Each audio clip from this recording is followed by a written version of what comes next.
Om Namo Bhagavate Vasudevaya. Om Namo Bhagavate Vasudevaya. Om Namo Bhagavate Vasudevaya.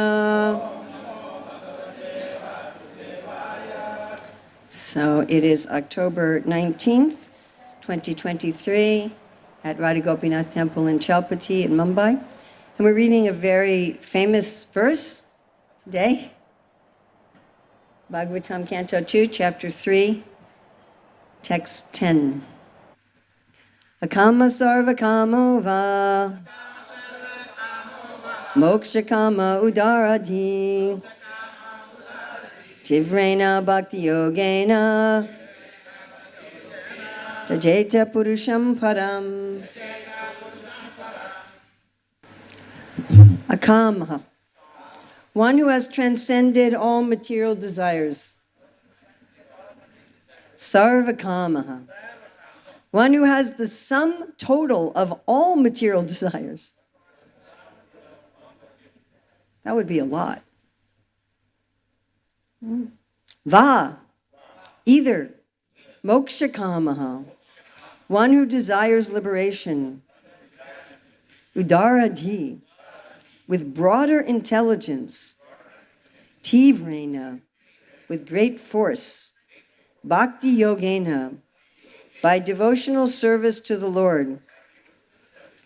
Yajeta, should worship. Purusham, the Lord. Param, the supreme whole. Srila Prabhupada's translation, a person who has broader intelligence, whether he be full of all material desire, without any material desire, or desiring liberation, must by all means worship the supreme whole, the personality of Godhead. So this is reasonably long purport and slightly technical. So this is an extremely important verse in the Bhagavatam. So if we can try to be attentive, sometimes when people are reading the purport, everybody just zones out. So if we could try to be attentive. The Supreme Personality of Godhead, Lord Shri Krishna, is described in the Bhagavad Gita as Purushottama, or the Supreme Personality. So why do you think Prabhupada's saying that? For what in this verse is prompting Srila Prabhupada to say that? Yes, Purusham Param. And especially Srila Sridhar Swami, you notice in the previous verse, it also has the words Purusham Param. And Srila Sridhar Swami says in the previous verse, that refers to Paramatma, and in this verse, it refers to Bhagavan, which is mentioned by Srila Jiva Goswami in his various sandarbhas when he comments on this verse. So Srila Prabhupada starting out dealing with Purusham Param.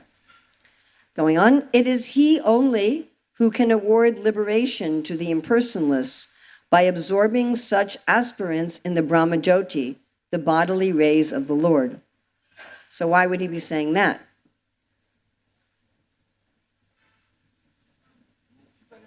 Yes, mokshakama. So why should those with mokshakama worship Purusham Param? Because he's the only one who can give them moksha. Going on, the Brahmajyoti is not separate from the Lord, as the glowing sun ray is not independent of the sun disk. Therefore, one who desires to merge into the supreme impersonal Brahmajyoti must also worship the Lord by bhakti yoga, as recommended here in the Śrīmad-Bhāgavatam. Now that sounds a little peculiar, doesn't it?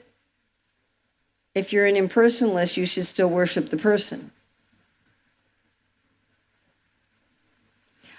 Going on, bhakti yoga is especially stressed here as the means of all perfection.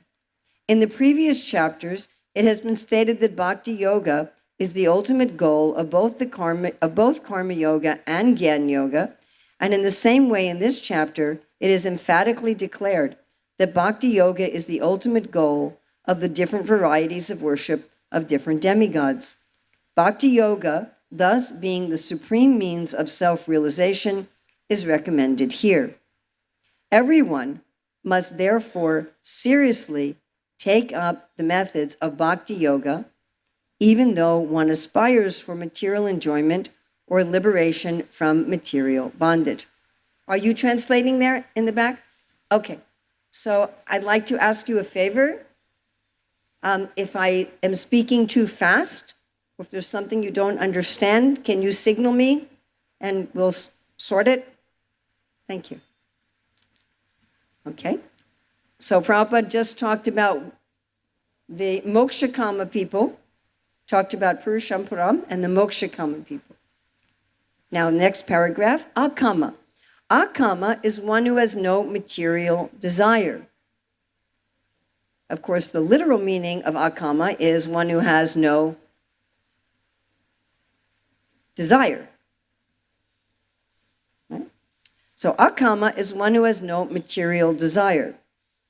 Now, Prabhupada is going to explain how no desire means no material desire. Is that something he talks about a lot? Is that something Srila Prabhupada talks about a lot? Why does he talk about that a lot? Why does Srila Prabhupada often explain that having no desires means having no material desires?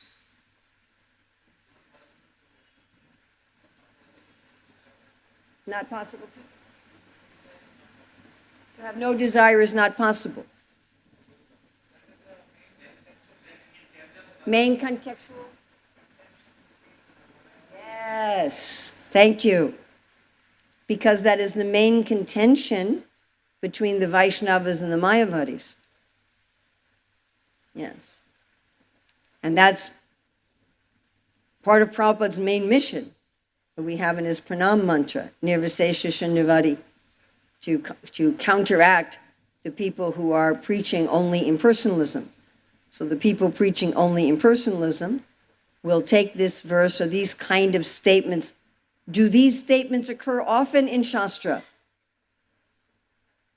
That one should be free of desire. Yes? Okay. Akama is one, going again, akama is one who has no material desire. A living being naturally being the part and parcel of the Supreme Whole, Purusham Purnam, has as his material function, now it's interesting he's saying here Purusham Purnam instead of Purusham Param, has as his natural function to serve the Supreme Being, just as the parts and parcels of the body or the limbs of the body are naturally meant to serve the complete body. Desireless means, therefore, not to be inert like the stone, but to be conscious of one's actual position and thus desires satisfaction only from the Supreme Lord. Srila Jiva Goswami has explained this desirelessness as bhajan-iya param purusha sukhamatra sakukatvam in his Sandarbha. This means that one should feel happy only by experiencing the happiness of the Supreme Lord. This intuition of the living being is sometimes manifested even during the conditioned stage of a living being in the material world. Now, this is a very important point because there are people, including some apparent members of our Gaudiya Sampradaya, who are making propaganda that bhakti is not inherent in the soul. And they are making this propaganda quite strongly, and they are writing books on this topic, and so forth. So this evidence that Srila Prabhupada is about to give is evidence for and indicative of the fact that the spiritual nature of the pure soul is indicated through matter. Like Prabhupada says in the preface to the Nectar of Devotion, that everyone has a propensity to love. I hope you've all read that. If you haven't, please do yourself a favor and read the preface to the Nectar Devotion. It's not very long, and it's so blissful. And Prabhupada says even a tiger has a propensity to love. Yeah? So here he's saying everyone has this propensity to see the happiness of others as the same as their own happiness, to not make a differentiation between my happiness and others' happiness. So he's about to give some evidence that we can tell that this is part of the soul, because even in a conditioned state, it shows up. Everything that is part of the soul has to show up somewhere. It may be in some twisted way. Okay, so let's read this again. This intuition of the living being, well, let's go back one more.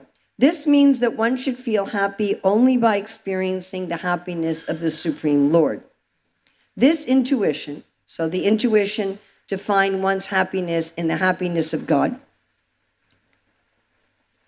is sometimes manifested even during the conditioned stage of a living being in the material world, and such intuition is expressed in the manner of altruism, philanthropy, socialism, communism, etc., by the undeveloped minds of less intelligent persons. Now, is Prabhupada saying that if we had a perfect society, we would stop to care about other people? No. That would be a really awful society. But he's saying that if we had a perfect society and we cared about Krishna's happiness, we would still do philanthropy, but we would do it to please Krishna. Whereas unintelligent people are substituting material philanthropy for Krishna. Can you understand the distinction? Yes. Going on. In the mundane field, such an outlook of doing good to others in the form of society, community, family, country, or humanity is a partial manifestation of the same original feeling in which a pure living entity feels happiness by the happiness of the Supreme Lord. I find this sort of statement by Srila Prabhupada very helpful to us, how we can look at things in the world, even things that are materially conditioned, and we can see, oh, that's an indication of the reality. It's like you look at the shadow of something and you can understand something of the reality. Make sense? Yes? Going on, such superb feelings were exhibited by the damsels of Rajabhumi for the happiness of the Lord. Now, actually, Srila Rupa Goswami states in his Ujjwala Nilamani that only the gopis feel this 100%. That even the Dwarka queens, it's not 100%. But for the Vraja gopis, they have this, what he calls sa-artha, where Krishna's happiness and their happiness are completely one. Going on, the gopis love the Lord without any return, and this is the perfect exhibition of the akama spirit. Kama spirit, or the desire for one's own satisfaction, is fully exhibited in the material world, whereas the spirit of akama is fully exhibited in the spiritual world. Now Srila Prabhupada is going to go back to talking about moksha kama, and he's going to make an observation that is made by Srila Jiva Goswami, who writes about this verse in several of his sandarbhas. Going on, thoughts of becoming one with the Lord or being merged in the Brahmajyoti can also be exhibitions of the kama spirit if they are desires for one's own satisfaction to be free from material miseries. And Srila Jiva Goswami makes an interesting statement. He says that in one sense, moksha kama is more than sarva kama, because the materialists want temporary material relief in a small way, and temporary material happiness in a small way, whereas the moksha kamis want full material release in a big way. So you could say it's a bigger desire. And of course, Prabhupada talks about this sometimes, right? The biggest desire is I want to be God, right? Okay. Going on. A pure devotee does not want liberation so that he may be relieved from the miseries of life. Whoa, that's hard, isn't it? I find this hard. Any of you find this hard? Is it hard? Isn't it hard to not care? Especially when you're really, really, really suffering? I mean, it's easy if there's a little suffering. Like it's a little hot. Or you're a little hungry. I don't care. But if you're in extreme pain, like a 12 out of 10, to just say, well, I don't care about relief. Is that easy? I personally find it quite difficult. So this is the standard of a pure devotee. Anyone here who thought they were a pure devotee? So, what I find is when we think that we're very advanced, Krishna puts us in situations and we go, oops, guess not. So Prabhupada says again, a pure devotee does not want liberation so that he may be relieved from the miseries of life. Even without so-called liberation, a pure devotee is aspirant for the satisfaction of the Lord. Influenced by the kama spirit, Arjuna declined to fight in the Kurukshetra battlefield because he wanted to save his relatives for his own satisfaction.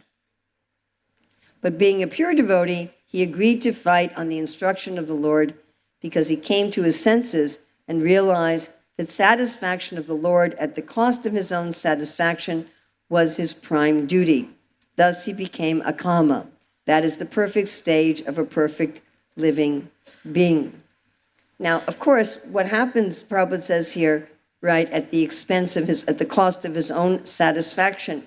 Does this mean that the devotee is miserable by pleasing Krishna? No. Actually, when we please Krishna, we become completely satisfied.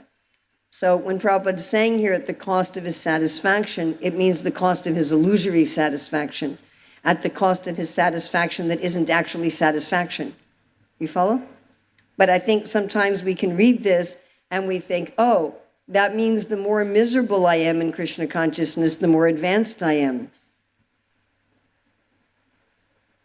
Chant Hare Krishna and be miserable. Actually, Prabhupada said, if you're not joyful, you cannot make any advancement. So we should be very careful with a statement like this, that we don't misinterpret it to mean, okay, let me serve Krishna, and the more it hurts, the more pure I am. That's not correct. Okay. Giving up our material satisfaction means giving up the things that are actually causing us misery. Was Arjuna's attachment to the Kuru part of his dynasty causing him misery? How much misery did that cause him? A lot, right? Yeah. Okay. Going on, Udaradhi means one who has a broader outlook. People with desires for material enjoyment worship small demigods. I'm scared to say that. I'm like, it's okay, guys. Prabhupada's not afraid of offending them, you know. And such intelligence is condemned in the Bhagavad Gita 7:20 as Ritta-jnana, the intelligence of one who has lost his senses. One cannot obtain any result from demigods without getting sanction from the Supreme Lord. Therefore, a person with a broader outlook can see that the ultimate authority is the Lord, even for material benefits.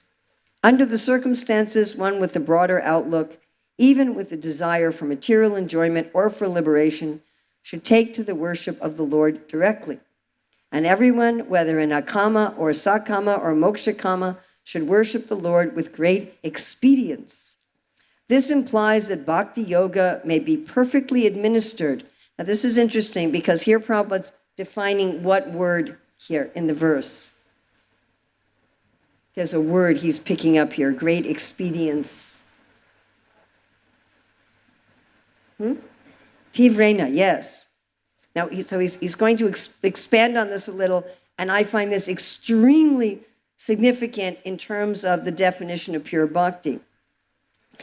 This should worship the Lord with great expedience. This implies that bhakti yoga may be perfectly administered without any mixture of karma and gyan. So this is how Prabhupada's defining Tivrena. As the unmixed sun ray is very forceful and is therefore called Tivra, similarly unmixed bhakti yoga of hearing, chanting, etc. may be performed by one and all, regardless of inner motive.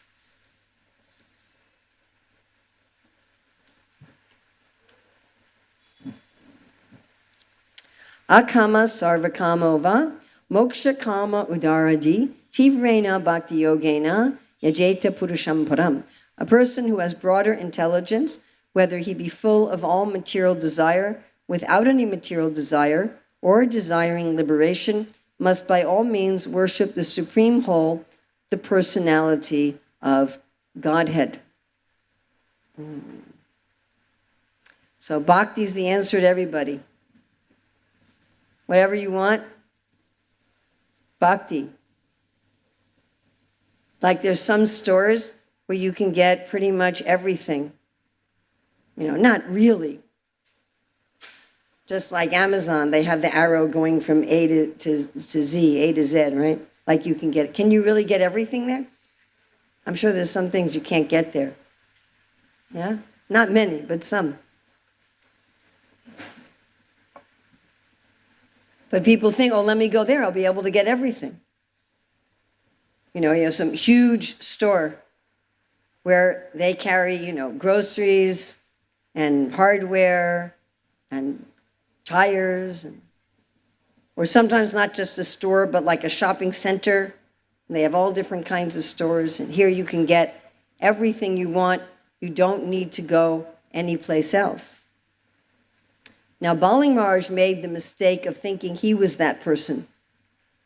He told Vamandev, he said, why are you asking for 3 paces of land? You should ask me for something so great that you'll never have to ask anyone else for anything ever.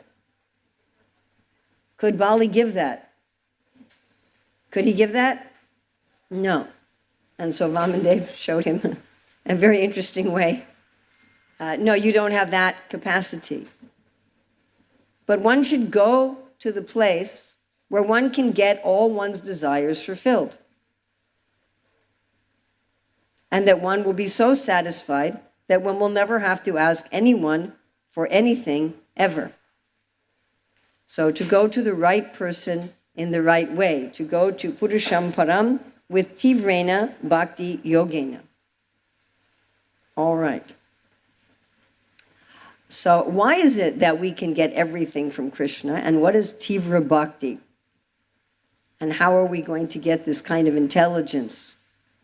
Because frankly, most of us aren't that intelligent, honestly. Even if we're sitting in this room, we may still not be that intelligent all the time. So what does this mean? So I really like Jiva Goswami's explanation. I thought, wow, this is just perfect. He said, yes, you may get what you desire from someone else or something else. That's true. But when you engage in bhakti to get your desires, you get a bonus. You know how some places advertise, sign up for this, this is what we give you, and we give you a free bonus. You've seen this? In some places, we give you this free bonus, this free bonus, this free bonus. So with Krishna, you're going to get what you want. You're going to get liberation. You're going to get satisfaction of your material desires. And you're going to get his lotus feet, which maybe you didn't even know that you wanted. And maybe you didn't even know how valuable it was. I mean, sometimes businesses do that. Like you order something and you get what you ordered, and then they send you something extra that you didn't order. And you find out, wow, this is a great thing. I didn't know. I didn't know that I wanted this. I didn't know that I needed this. Haven't we all sometimes gotten things that we didn't know how good they were? We didn't even know they existed, maybe? And someone says, here, I don't know if I want this. And you get it and you're like, wow, I didn't even know about this. I remember many, many years ago, my daughter showing something I could do on Microsoft Word, probably like, I don't know, 25 years ago. And I was like, wow, I didn't know I could do that. I didn't know that was a feature. All this time I was doing this and I could have done this. So Krishna surprises you. You know, you're just out selling mangoes and oranges, and you're just going door to door selling mangoes and oranges and bananas. And you just go to this house. One of the houses, you're going door to door, and in this house you see this charming child. And the charming child comes to you with a handful of grains that are falling out of his little hand as he's coming, and you're charmed by this little child. And you came there just to sell your goods. You didn't come there for anything else. And somehow you fall in love. And you turn and you get a basket full of jewels.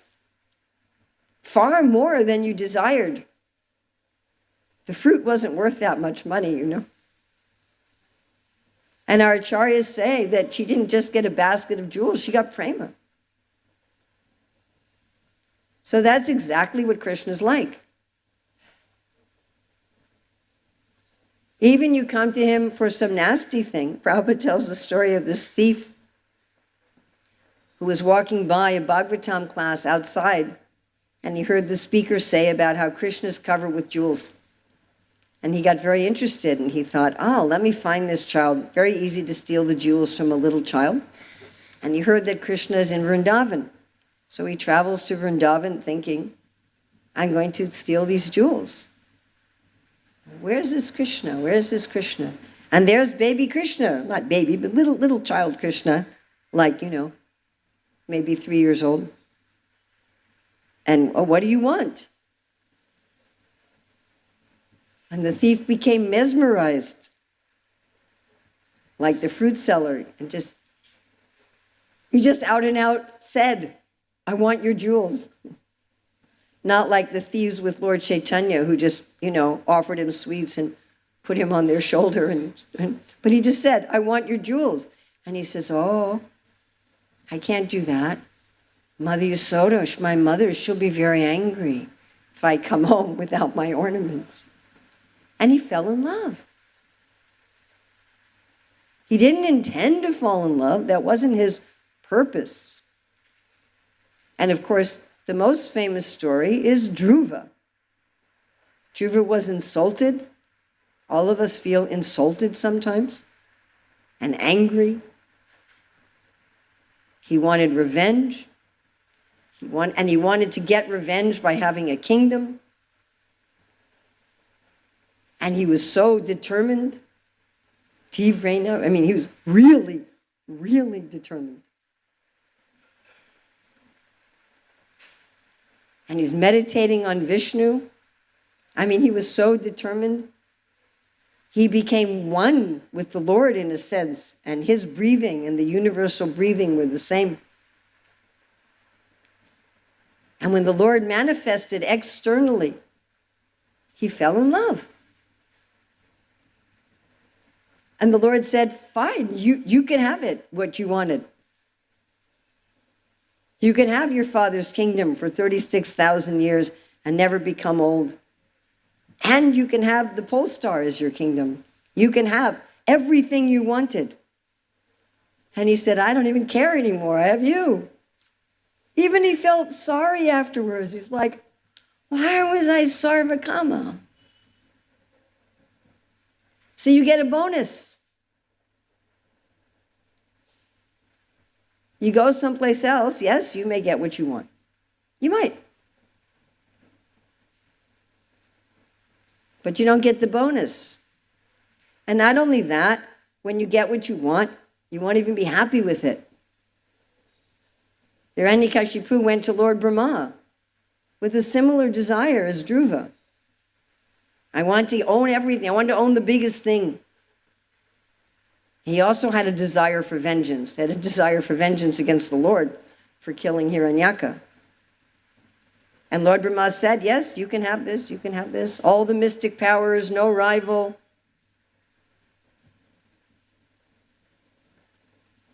And then he got it. Was he happy? How do we know Hiranyakashipu wasn't happy? Two things it says in the Bhagavatam. One, he was always intoxicated. Happy people don't take intoxication. You're already happy. Why do you need to take an intoxicant? To pretend to be happy, to artificially manipulate your brain chemicals so that you can imagine you're happy when you're not.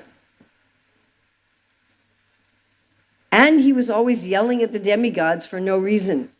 Have you ever seen people like this? They yell at others for no reason? Yeah? Immediately you can understand it's not a happy person, right? Happy people don't do that.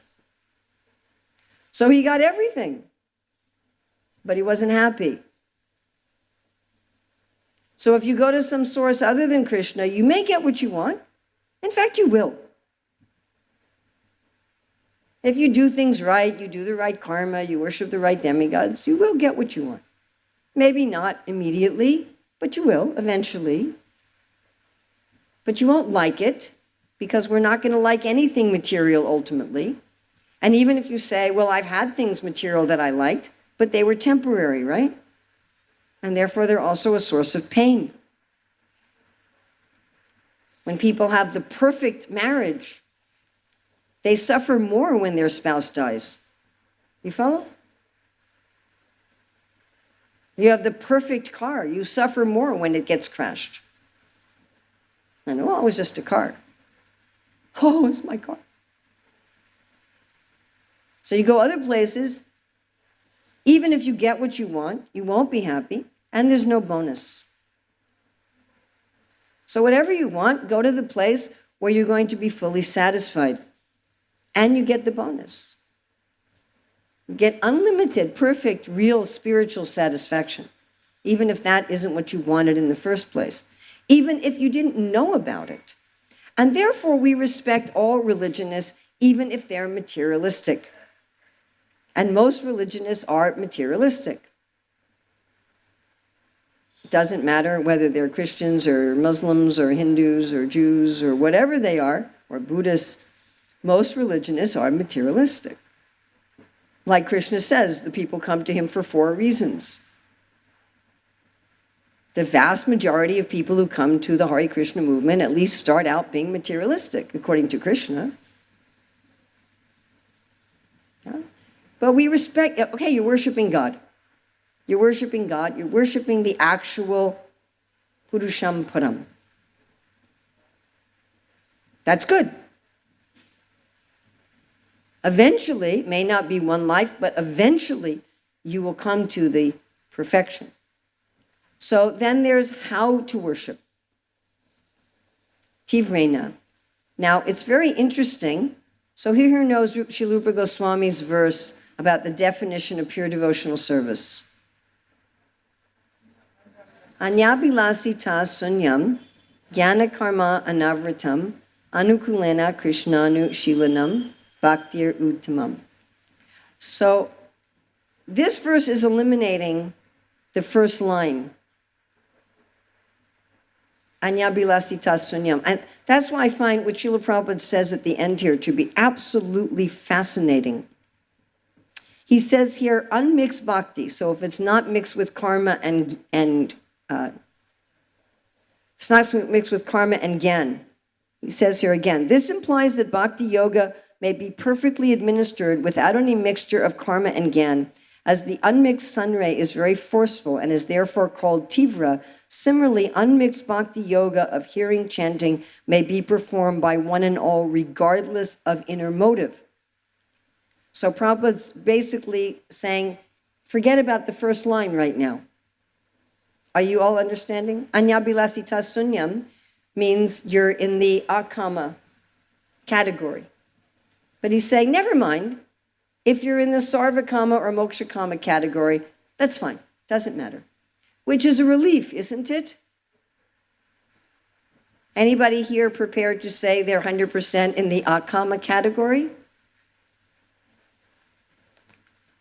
Maybe you're just shy. But we generally, like I say, if we're suffering enough, we want moksha. At least I do. I'm like, sorry, Krishna. I want the misery to go away. Or there's things we want in this world. We want people to respect us. Ouch. Or, maybe we really want that pair of shoes. Or maybe we really want that gulab jamun. Prabhupada said, forget about that. Anyabilasita sunyam. Just the jnana karma anavratam, anukulena krishna anushilanam. That's enough. Mm-hmm. So if we look at what is the primary definition is just anushilanam and anukulyena. According to Srila Vishwanath Chakravarti Tour and Srila Jiva Goswami, who comment on this verse, in order for bhakti to be pure bhakti, it's got to have those two primary characteristics. Anushilanam means it has to be devotional service. It can't just be devotion. I love you. Do you ever do anything for me? No. Will you ever do anything for me? No. Is that worth anything? One of my devotee friends had always told me, Urmila, I'm always there to help you out if you need anything. So one time I called her, I said, I have a doctor's appointment in an hour and my car just broke down. Can you help me out? She says, it's my day off. I just want to sit at home. I'm like, okay, got that. Devotion means you do something. And do something, anushilanam. Shilanam can mean with the mind, the body, and the words. Do something for Krishna physically, do something for Krishna mentally, do something for Krishna verbally. Show our devotion practically. I guess it was like, how many years ago? 46 years ago, I guess. In Boston at the Sunday feast, this one woman came to the feast and she said, well, this is very nice, but I'm a disciple of Jesus. And I said, well, that's nice. I said, how could I tell that without your telling me? How could I look at your life? You don't say a word to me, and I would know you're a disciple of Jesus. She said, well, you couldn't. It's all in my heart. But that's not anushilanam. Anushraddha is something like that. I believe in God. What do you do about that? Nothing.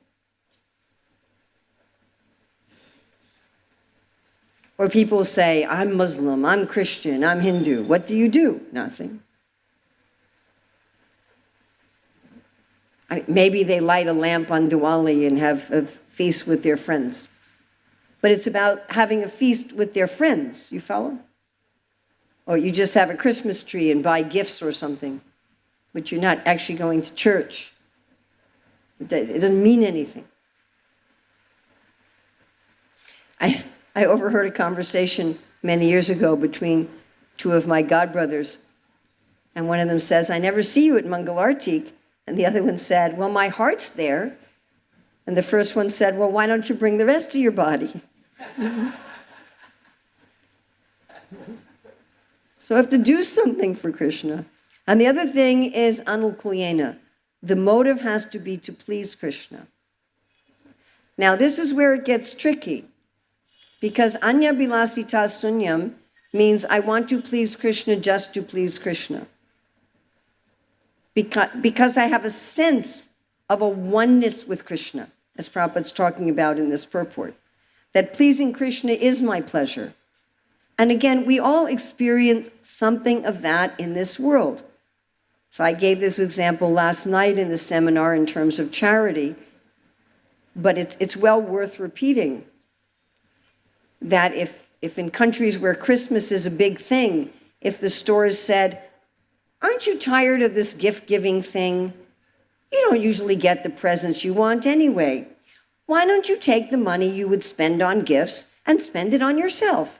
And that way you can buy yourself whatever you want. Would that work?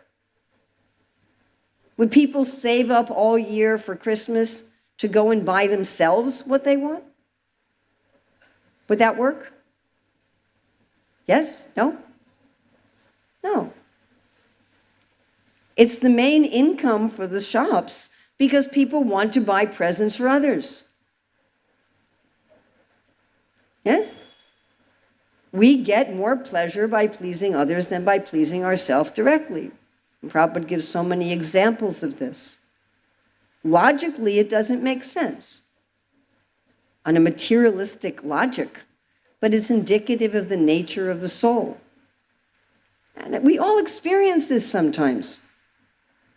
Someone you love is happy, and that's your happiness. You don't feel a separation between yourself and the person you love. You do something for that person, they're happy, and that's your happiness. So really, that is what's talked about with anukulyena. But that kind of anukulyena goes with anyabhilasita sunyam. So how can you have anukulyena if you have sarvakama or mokshakama? Because then you're trying to please Krishna because you want something from him. It's kind of like rajasic charity. You know, I didn't want to give, but my boss told me I should give, and I want to keep my job and make my boss happy, so I'll give something. Or even my guru told me to give, and I want the other devotees to like me, and I want people to say I'm a good disciple, so therefore I give. That's rajasic charity. Or I give so my name will be up on the wall and everybody will think I'm a very good person. So I'm going to please Krishna, and if I please Krishna, he'll liberate me. He'll cure my disease. Or ultimately, he'll bring me to the Brahmajyoti. Or I want to please Krishna, so I'll pass my exam, or so I'll make a lot of money. And I know that he's the gatekeeper. But the trick is, if you try to please Krishna, even for an ulterior motive, Krishna's really interesting about that. And he just takes the, I want to please Krishna part. So those two things have to be there. The secondary things are the anyabhilasita sunyam and the jnanakarma anavritam. But here Prabhupada is saying, if you want this to work, don't mix with karma and jnana. All right. How do we get this broad intelligence? How do we get this udara di? Because most people running around the world don't have it. Most people running around the world are trying to fulfill their desires in another way. And even we who are supposed to be devotees of Krishna, maybe we're already first initiated, maybe we're second initiated, maybe we've been hanging around for decades. But still, we may think, I don't always have to go to Krishna for that. I can get that somehow separately from Krishna. Oh, I don't want to bother Krishna with that material desire. I'll just work on it separately. I'll go to Krishna and pretend, my dear Lord Krishna, I just want pure devotional service. And then for that other thing I want, I'll depend on my intelligence or my connections. I won't depend on Krishna. So how do we get this intelligence? Any thoughts? How do we get this udara di? By sankirtan. Okay. How does that work? Oh, sumedasa. Well, then you have to have sumedasa to do sankirtan in the first place. Will sankirtan also give you sumedasa? Because that sloka was, if you have sumedasa, you will do sankirtan. But does doing Sankirtan also give you this intelligence? Yes. How does that work? Huh? It's reciprocal. All right, do we have some nice verses about this in the Bhagavad Gita? Dami buddhi yogam tam yena mamu payanti che. The 4 main verses in the 10th chapter. Right? Where Krishna starts out saying he is everything. What is that verse? 10:8? Aham sarvasya prabhavo matta sarvam prabhartate iti matva bhajante mam buddhabhava samanvita. Then majtita magata pranam bodhayantas prasparam katayantas chamam nityam tushanti cha ramanti cha. So there you have a little clue. Tushanti cha ramanti cha. So you start to talk about Krishna, you start to chant about Krishna, you start to do things about Krishna, and you start feeling satisfied and happy. And then what's the next verse? 10:10? Tesham satita yuktanam bhajatam vritti purvakam didami buddhi yogam tam yena mamu payanti te. This buddhi yoga, is that very similar to this vidaradi? Yeah? Krishna starts giving you intelligence. And what's the next one? Tesham eva anukam partam aham agyana jamtamaha nasayam yatma bhavosto gyana dipena bhashvita. So somehow or other get some connection with the Lord. And then you start getting satisfied, start getting happy, and you start getting the realization, oh, this is the only place I need to go. I don't need to look outside of Krishna. And one way of defining one of the 6 items of surrender is realizing that one is not independent in fulfilling one's desires. Now, this verse is letting us know something that's extremely important to our advancement in Krishna consciousness.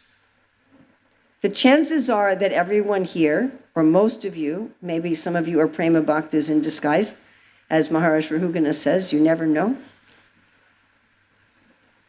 But any of us here who have material desires or desires for liberation, which I would assume is the majority of us, according to Manushinam Sahasresu, where should we go to for those? We should go to Krishna, and we should be honest. Does Krishna already know? Does he already know? Yes.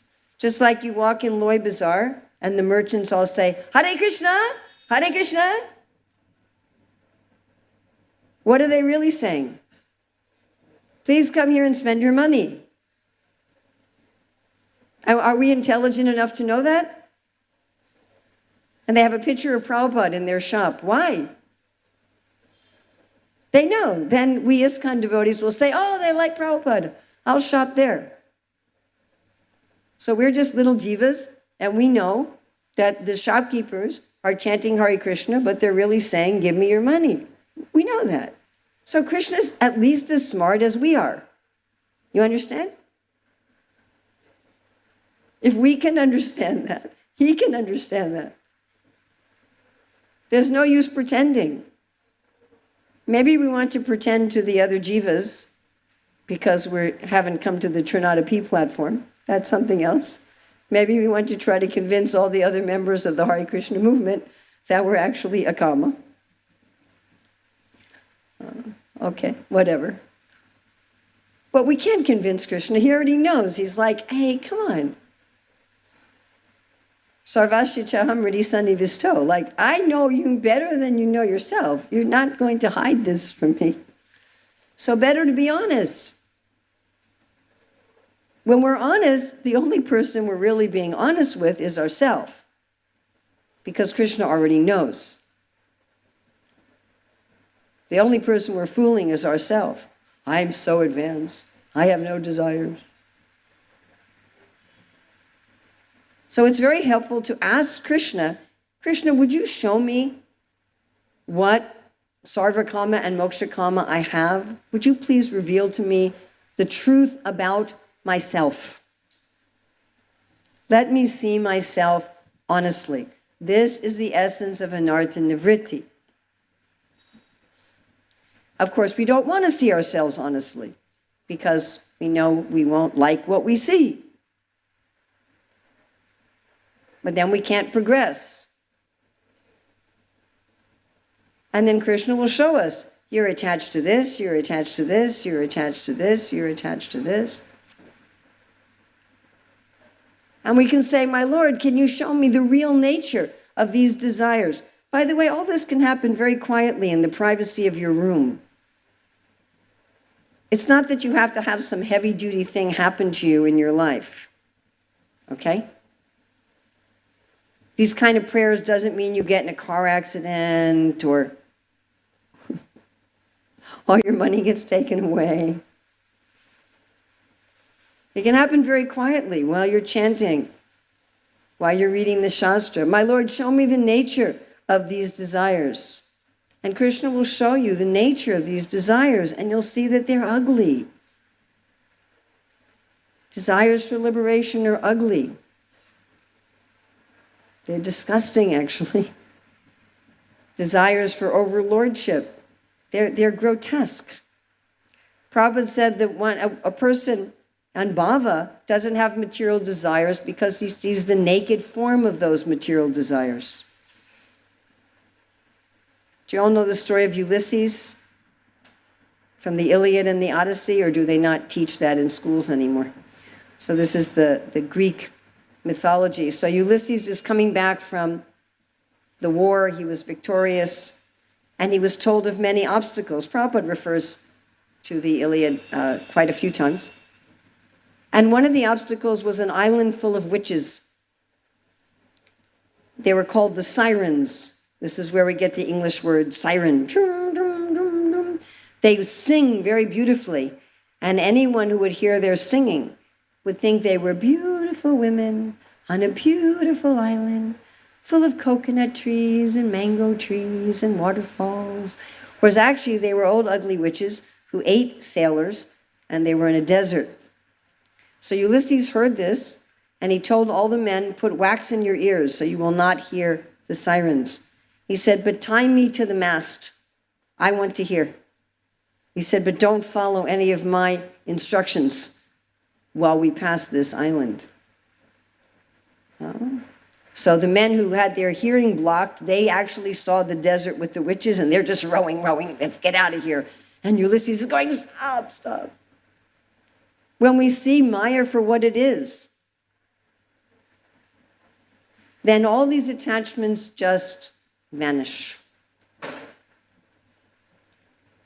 So we ask Krishna, please show me, what are my attachments and what is the naked form of my attachment? And you can ask him to show you sweetly and privately. Of course, that means you have to respond when he shows you sweetly and privately. You follow? Like when Krishna wants the cows to go, he calls them by name. If they still don't come, what does he do? He plays his flute, then he has his horn, and then he has his stick. So don't let him bring out his stick. You can ask, please show me, sweetly, quietly, privately, what are my attachments and what is the naked form of my attachments? And I promise you, when you show me that, I will give them up. I will let go of them. Take our attachment, that's the best way to take our attachments to Krishna. Now, if you're not willing to do the best way, the second best way is, my dear Lord, I am shamelessly asking you, I want a handsome man to marry, I want a beautiful girl to marry, I want a red car, I want everyone to praise me, Jai Prabhu, and throw flower petals at my feet, and I want that gulab jamun.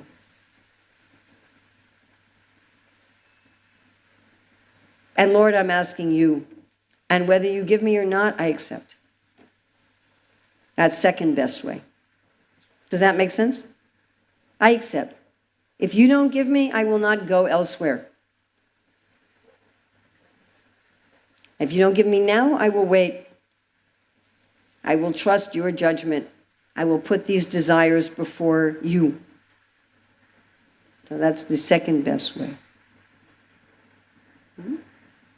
And this way we will come to having this broad intelligence. So Krishna consciousness is open for everybody. It doesn't matter.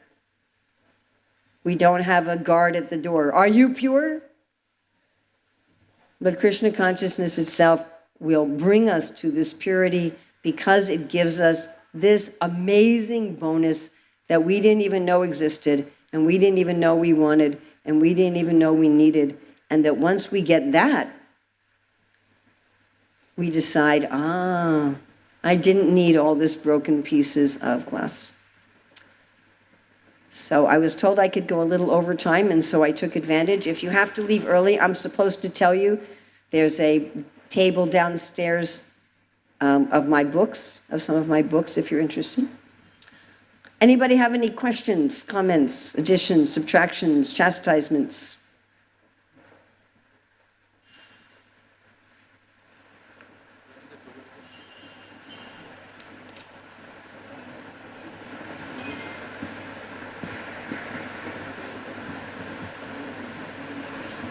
Anybody? Everybody's just hungry?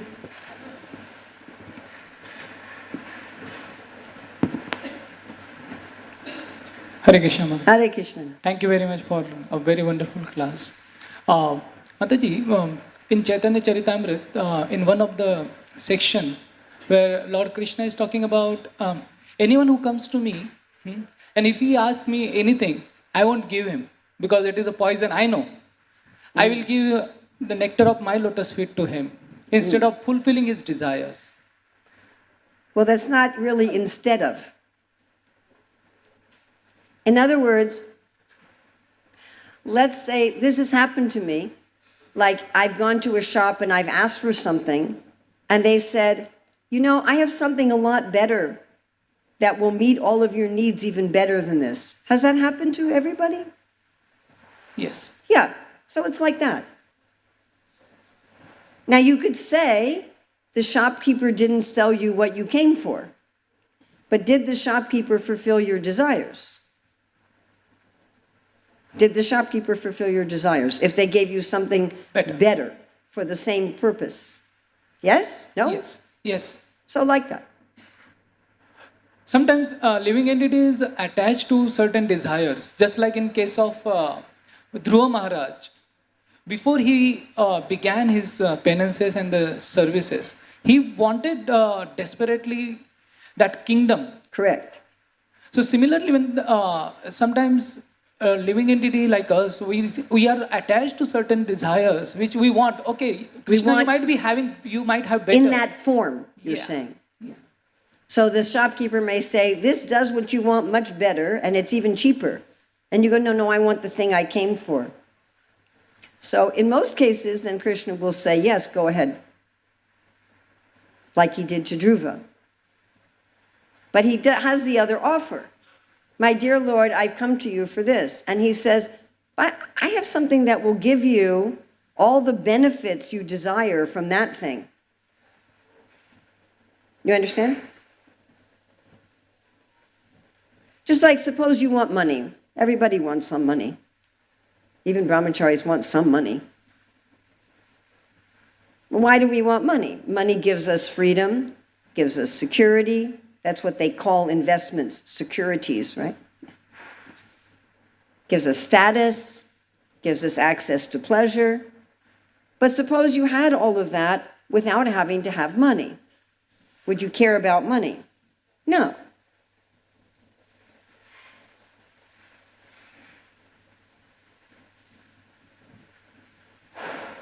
You know, if you have some rich friend, and the rich friend says, you can stay in my villa,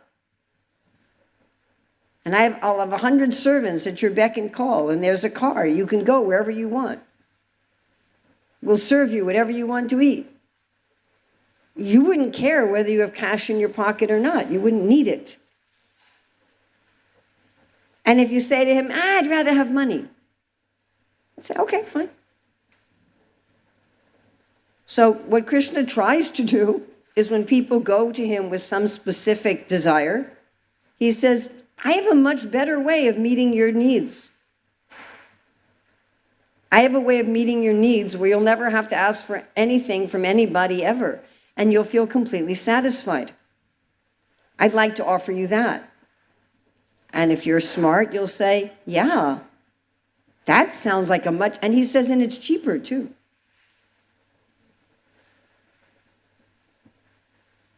You don't have to do all these austerities and, oh, okay. And some people are like, nope, that's what I came for, that's what I want. Okay, fine. Take it, go ahead. And then what happens? The person after some time, usually, not always, comes and says, can I have the other thing? But not always. Not always. Daksha didn't. Daksha came to the Lord, I want this. And Daksha was experiencing bhava, and the Lord's like, okay, you could have that. And he didn't come to a higher platform. That's there also. But yeah, Krishna will offer. He'll give an invitation. If you come to the Lord, no matter what, He will pretty much always offer the higher invitation. But there's still free will on our part. He's not going to shove it down your throat, you know? But he's going to offer an invitation. And so it may appear that the devotee who went to the Lord for something in particular didn't get what they wanted. It may look like that externally. Sudama thought, I didn't get what I wanted. I didn't get anything. And it's okay, I don't care. I guess I didn't deserve it. So it may look like that.